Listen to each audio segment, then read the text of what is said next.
Kaya dalawa lang talaga, dalawa or isa. Kasi wala pang nakadiscover, guys.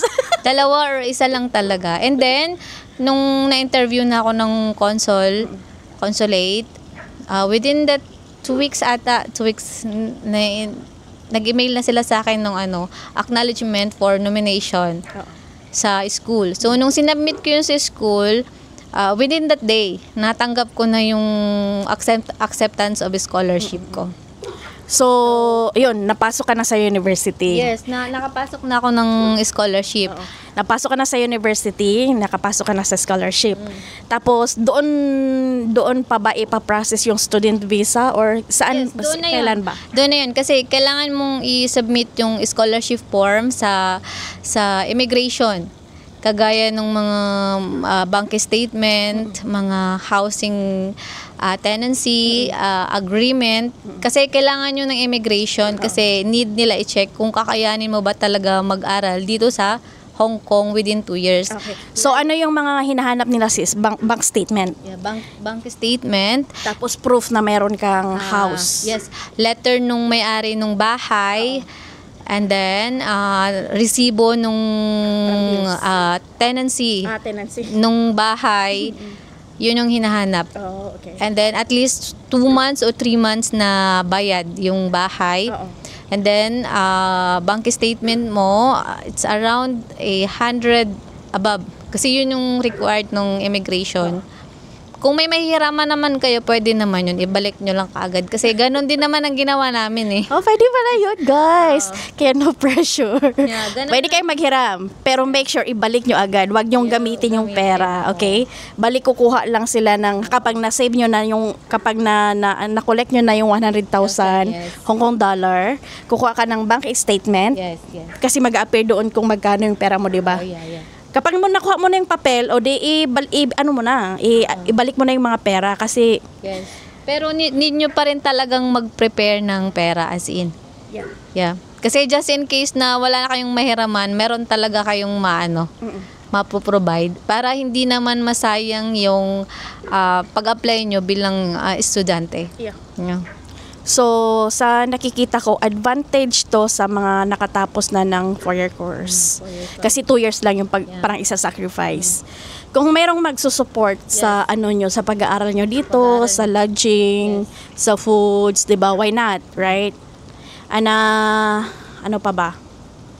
Kung mayroon namang mag-sponsor nga sa inyo, kagaya nung mga may jowa, ganyan, na kung graduate naman kayo ng college, kung postgraduate naman kayo. Kasi may mga dito, like, may mga generous. Yeah. Hindi ko siya ini-encourage siya. Like, halimbawa may mga kasi, yung parang sige, wag na tayong tayo dito. Wag na natin itago. Wag di ba? Very common dito yung mayroong mga boyfriend na let's say mapipera, yung ganon. Or yung mga resident ba na boyfriend tapos willing mag-support sa inyo ng pera, ganon. So, why not grab this opportunity? Right? Yeah, if someone na may mag-sponsor naman sa inyo, fully support. Advantage nun kasi mayroon ng bahay. Yeah, meron ng bahay. Kasi kailangan i-provide yun under na name nung may-ari ng bahay, nung resibo, ganun. Need talagang i-provide yun sa immigration. Mahirap pero worth it naman.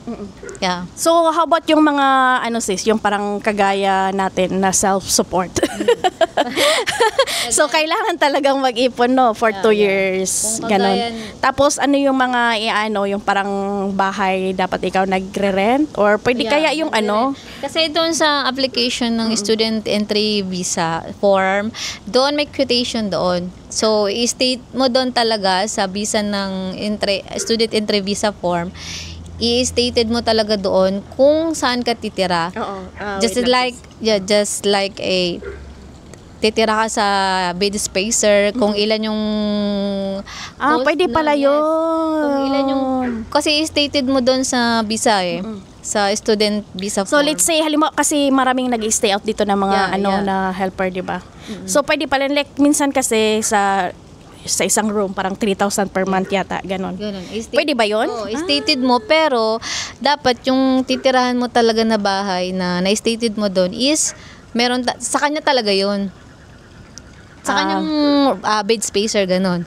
Sa kanyang pangalan, sa kanya nakarent. Siya ang tenancy talaga. Oh, okay. Hindi, what yung sinasabi ko kasi is, kasi may mga ano dito parang blines, 'di ba? So, meron silang unit, parang ganun, tapos nagpapa-bed spacer. Hindi ba pwede na tawag nito? Kasi like halimbawa sa akin kapag bed spacer ako, hindi ako yung owner. Parang bed spacer lang ako. Pwede kaya 'yon or dapat under nung name nung may-ari ng bed spacer. Kasi nahirapan. Pwede pala yun. Kasi nahirapan talaga ako maghanap sa housing tenancy. Gawa nung, alam nyo na 'di ba yung status dito, hindi ko na i-mention. So ang hirap. So ang nakahanap naman ako talaga. Nakahanap ako. Residente nga lang siya dito. Sa kanya ako nakahanap at siya din. Ginagrant pala yun. Ang galing. So, ano yung sis? Paano yung proof? Like, parang ipoprove nila na doon ka nagbo-board. Kung anong nilagay mo doon sa student entry visa mo, halimbawa, nagre-rent ka nung house, parang bed spacer, for cost $50 per day. Doon yan. Kung anong in-stated mo doon sa visa mo, sa student entry visa mo, yun din yung letter na dapat ma-receive nung immigration na may-ari ng bahay. Halimbawa, nag-email yung may-ari ng bahay na doon ako titira na magbabayad ako ng $50 per day, $50 per day. Ganun. Ay, ang galing. O, diba? Pwede pala. Basta talaga. Kasi nga diba nung may mga may mga parents kasi sa Pilipinas na full support. Nung nag-aaral tayo sila. Kasi ako breadwinner talaga ako eh. Yung iba kasi yung parents sinusupport sila sa college like pabahay, ganun. Kung may mga ganun ka, kung ganun yung parents mo, pwede, 'di ba? So what if sis? Ano ba yung mga cover ng scholarship? As in zero zero payment? Hindi pala. Hindi siya zero payment. Full tuition fee. Hindi. Yung tuition fee lang talaga yung binabayaran nila. So lahat ng amount ng school fee hindi covered ng scholarship. Which is the tuition fee lang. Yung tuition fee lang, like the caution money, the registration fee is shoulder mo na. Ikaw na yung magbabayad. So yung tuition fee, yun lang yung parang pasok sa scholarship. Yun lang yung covered ng scholarship. Okay. So pwede bang pwede pwede kayang malaman mga magkano yung kapag hindi pala siya ibig sabihin na kapag kagaya sa Pilipinas kasi 'di ba kapag scholar ka full. May mga gano'n na scholarship. Sa Pilipinas, pag naging scholarship ka is yung units lang yung binabayaran. And tuition fee lang like the units ng mga subject. Yun lang. Pero yung other fees, tuition fee is covered mo na. Okay. Ganito din dito.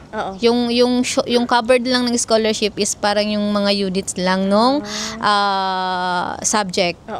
And then yung the rest na tuition fee is covered na ng sarili na namin. So mga magkano kaya yun sis sa around 24K Hong Kong dollars. Okay, so ayun. Kayang-kaya nyo yan. Let's say, di ba yun sis? In the whole year ba yun? Whole year yung 24? Yes, and the first term. First. Yeah. Yung first term nila dito parang first year. Yeah. So, wala bang dito? Parang di ba sa atin merong first semester? Wala. So, first term, second term yung tawag pala sa first year ng college. Right? Yes. So, 2 years lang yun guys. 2 years. 2 years. Kung 1 year, 24,000. Second year, 20. So, mag-ipon lang tayo ng around 60,000 Hong Kong dollar. Plus yung parang pag hindi 100,000 Hong Kong dollar para sa approval ng student visa, right? Yes.